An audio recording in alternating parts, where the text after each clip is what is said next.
তো ফ্রেন্ড, এই যে আমরা বেরিয়ে পড়েছি। আর কোথায় যাচ্ছি জানো? আজকে হঠাৎ যেতে হচ্ছে আর কি।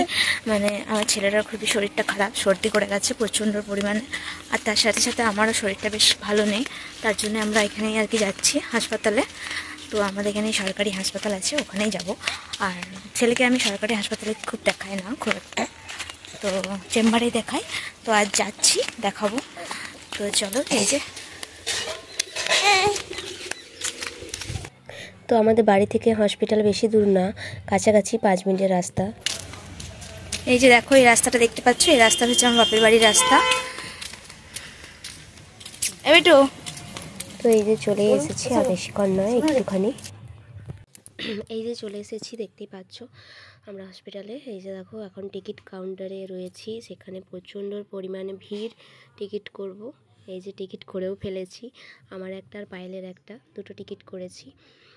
তো এই যে দেখো, এখানে এখন ওয়েট করছি। এখানেও প্রচণ্ড ভিড়। ডাক্তার যেখানে দেখাবো, এই যে ওরা ওখানে দেখো বসে আছে, বদমাইশি শুরু করে দিয়েছে। আর এই যে দেখো, এখানে ডাক্তার যেখানে দেখাবো সেখানে তো প্রচণ্ড পরিমাণে ভিড়। তা আমরা লাইন দিয়ে দাঁড়িয়েছিলাম, এরপর আর কি দেখালাম। এই যে দেখিয়ে আমি বেরিয়ে গেছি। এই যে দেখো, আমাদের এটা হসপিটালটা অনেকটা এরিয়া নিয়ে আছে। তো আমরা এই সামনেটা এই মাত্র গাইস আমাদের এখন দেখানো হলো। তো এখন বাজে প্রায় 1:30। তো এতক্ষণ ধরে আমরা নাজেহাল অবস্থা হয়ে গেল ছেলেকে নিয়ে। ছেলের অবস্থা দেখতেই পাচ্ছ, এখন লেজ খাচ্ছিল। তো এই যে মুখ দেখো, গোমড়া করে আছে।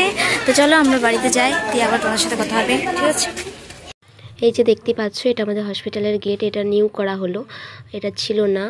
আসলে আমাদের হসপিটালটা সেরকমভাবে তৈরি হয়নি, আর এখন হচ্ছে আস্তে আস্তে, অনেকটাই উন্নতি হচ্ছে।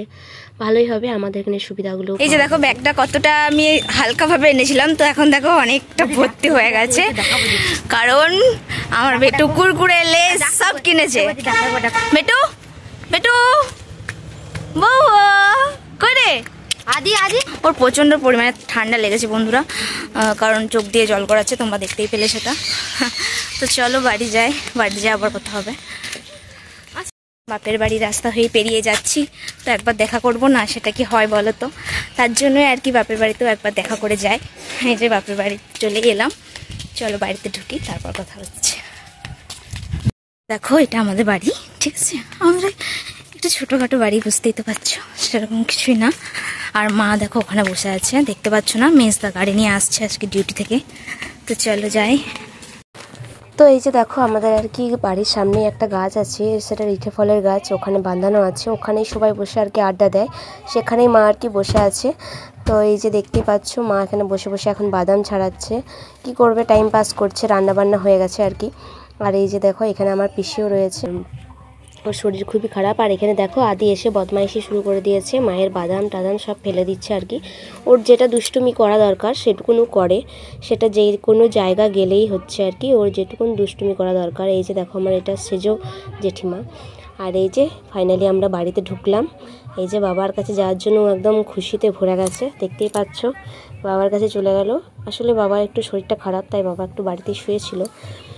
এই যে এরপর আমরা চলে যাব আর কি, ওই জন্যই আমি ওকে ডাকছি। তো আসতে খুঁজছে না। ভিডিওটা কেমন লাগলো অবশ্যই কিন্তু কমেন্ট করে জানিও। আর তোমাদের সাথে সেরকম কিছু শেয়ার করতে পারিনি, এখন সন্ধ্যা বেরিয়ে প্রায় 7:30 বেজে গেছে। তো এই যে আমি আমার ছেলে, এই যে দেখো বসে আছি, আর হোম থিয়েটারের গান শুনছি। ওই যে দেখো হোম থিয়েটার বাজছে। এই মাত্র তোমাদের দাদাভাই এলো, আর প্রচণ্ড পরিমাণে শরীরটা খারাপ, গলার অবস্থা শুনে বুঝতেই পারছো। তার জন্য আমি আর কিছু বেশি কিছু বলবো না। তো ভিডিওটা এতটাই। তো কেমন লাগলো অবশ্যই লাইক কমেন্ট শেয়ার করে জানাবে, অবশ্যই সাবস্ক্রাইব করতে ভুলবে না। তো বাই, আজকের মতো গুড নাইট, বাই। পরের ভিডিওতে আবার দেখা হবে।